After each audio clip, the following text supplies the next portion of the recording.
उन्होंने कहा, हे भद्रे, हम तुम्हारे पतिव्रता धर्म से संतुष्ट हैं। ये सुंदर तालाब है, 1 किलोमीटर का, जैसे नैनीताल की झील है वो, उसी के बगल में 100 मीटर की दूरी पर च्यवन का आश्रम है। जाओ अपने पति से कहो कि वह इस तालाब में स्नान करें तो वो जवान हो जाएंगे। तुम्हारी उम्र 15 वर्ष 18 वर्ष की है तो वो 25 वर्ष के हो जाएंगे। दूसरा, उनकी आंखें, अंधत्व दूर हो जाएगा, उनका आंखें ठीक हो जाएंगी। तीसरा, बहुत सुंदर अच्छे शरीर से सजे हुए होंगे जो तुम्हारे अनुकूल ही होंगे। पति पत्नी को तो अनुकूल ही होना चाहिए होता है, लेकिन शर्त एक है, उनको लाओ यहाँ। इस तालाब में हम तीनों जने डुबकी लगाएंगे, मतलब उसके पति भी होंगे, च्यवन ऋषि भी होंगे, सूर्य के दोनों पुत्र होंगे, अश्विनी कुमार, दस्र और नासत्य उनका नाम है, मिला के अश्विनी कुमार होते हैं। अब प्रश्न यह है कि तुम अपने पतिव्रता धर्म के महात्म्य से, हम तीनों का उस समय एक ही रूप होगा, एक ही पहनावा होगा, बिल्कुल एक ही दिखेंगे। अब तुमको अपने पतिव्रता धर्म के माध्यम से किसी एक की अंगुली पकड़नी होगी। अगर तुम सही पकड़ी तो तुम्हारा कल्याण हो जाएगा, और नहीं पकड़ी तो जिसकी अंगुली पकड़ी वही तुम्हारा पति होगा। पहले ऋषि से पूछो। वो आश्रम पे गई, उसने उन सारी बातों को बताया कि ऋषि मिले, उन्हें ये कहा, ये कहा, ये कहा।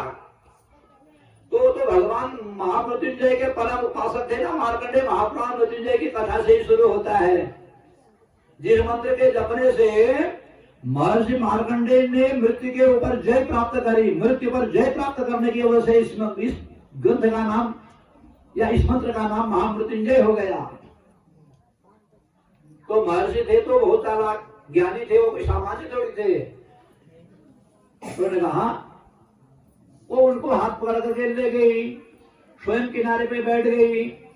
सूर्य भगवान के दोनों पुत्र प्लस महर्षि च्यवन तालाब में कूदे तो तीनों ही 25 वर्ष के हैं, तीनों ही रूपवान हैं, कांतिमान हैं, द्युतिमान, लेकिन एक ही हैं वो।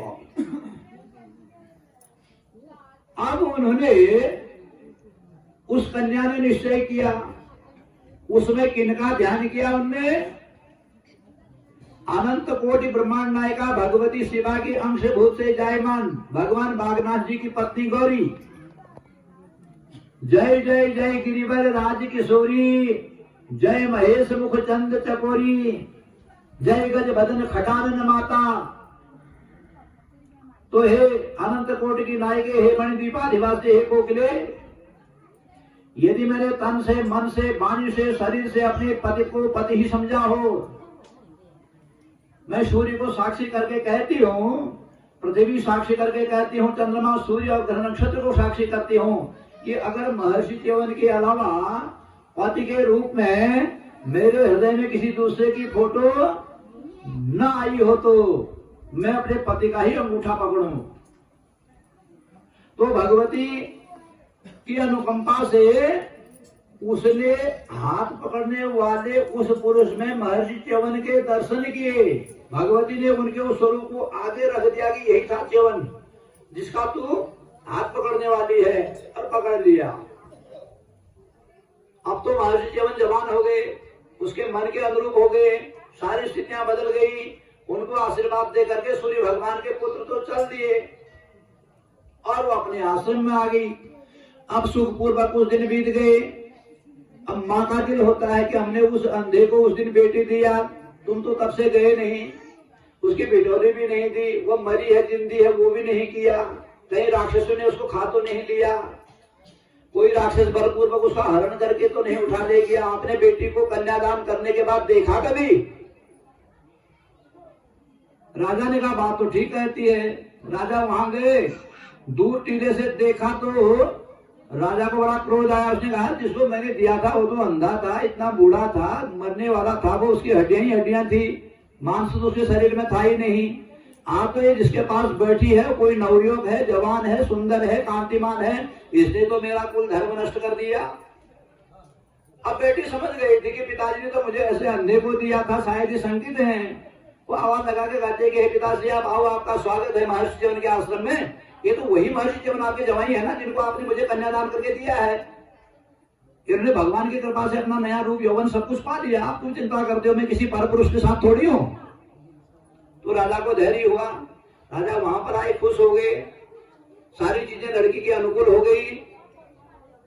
तो महर्षि च्यवन ने कहा कि अब इनने मेरा बड़ा उपकार किया है, सूर्य पुत्र ने एक यज्ञ कर दो आप, उस यज्ञ में इनको न्योता है, जो इन्हें मेरे प्रति भलाई की है उसका बदला दूंगा मैं।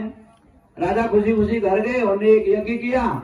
इंद्र जो था उनको सूर्य के पुत्रों को अपवित्र मानते थे क्योंकि वो वैद्य थे। इंद्र उनके साथ, जैसे हम किसी गैर व्यक्ति के साथ चाय नहीं पीते, पानी नहीं पीते, वैसे ही देवता इनके साथ ही सूर्य के भगवान के पुत्रों के साथ सोमरसपान नहीं करते थे।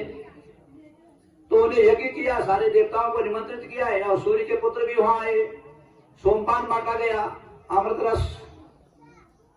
अब जैसे ही वो सोमरस एक ही पंक्ति में पी रहे थे तो इंद्र को बड़ा गुस्सा आ गया। इंद्र ने ऊपर से वज्र गिरा दिया। महर्षि च्यवन ने स्तंभन मंत्र पढ़ा तो वज्र को ऊपर ही रोक दिया। इंद्र को अपनी हार का सामना करना पड़ा। और सूर्य के पुत्र ने जो अश्विनी कुमार थे उन्हें देवताओं के साथ सोमरस पान किया। उस दिन से उनकी अशुद्धता नष्ट हो गई।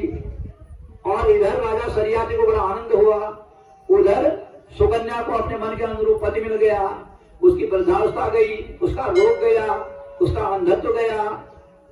तो इसलिए यह मार्कंडेय महापुराण की कथा तो हम सबको सब प्रकार की संपत्ति देने वाली है, हमारे हर काम को सिद्ध करने वाली है, सारे मनोरथों को सफल बनाने वाली है। गुरु गोरखनाथ जी के चरणों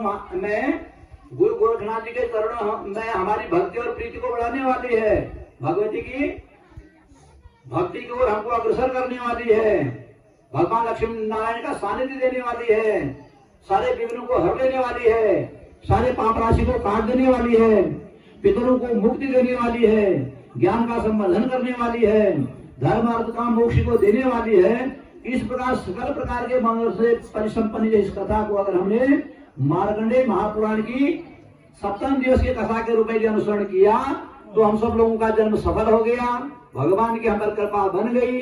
भगवान की ने अपनी कृपा के पुष्प हम सब के ऊपर बिखेर दिए, उनने अपनी कृपा के अमृत से हमको अपलाइट कर लिया, शीश दिया। तो इस तरह से बड़ा परम सुख परम लाभ क्या हो सकता है। भगवान की यही अहेतु की कृपा हम सब पर बनी रहे, इसी मंगलमयी कामना के साथ आज सप्तम दिवस की यह कथा अनंत कोटि ब्रह्मांड नायक भगवान श्री गुरु गोरखनाथ जी के चरणों में सादर समर्पित की जाती है। यत्रैव गंगा यमुना देवी गोदावरी सरस्वती च सर्वाणि देवानि वसन्ति तत्र